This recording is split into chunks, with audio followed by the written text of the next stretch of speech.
Hello, എന്തൊക്കെയുണ്ട് വിശേഷങ്ങൾ? പിന്നെ എല്ലാവർക്കും സുഖമല്ലേ? ഇന്ന് കടകളൊന്നുമില്ല. രാവിലെ പച്ചക്കറി കട തുറന്നിട്ടുണ്ടായിരുന്നു, ഇപ്പോൾ അത് അടച്ചു. അപ്പോൾ ഞാൻ ചോറെടുത്തു, അച്ചാറ്, അച്ചിങ്ങിപ്പേരി, പിന്നെ കുഞ്ഞിച്ചാള വറുത്തത്, പിന്നെ മുളക്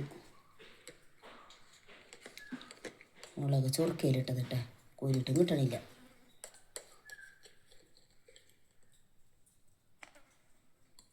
ചൊറുക്കയിലിട്ട മുളക്,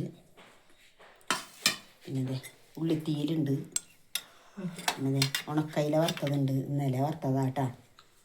അപ്പം ഇതൊക്കെയാണ് ഞങ്ങളുടെ ചോറിൻ്റെ. എല്ലാവരും ചോറ് കഴിച്ചിട്ടില്ലെങ്കിൽ വന്നു കഴിഞ്ഞാൽ ഊണ് കഴിക്കാം. പിന്നെ വെള്ളം.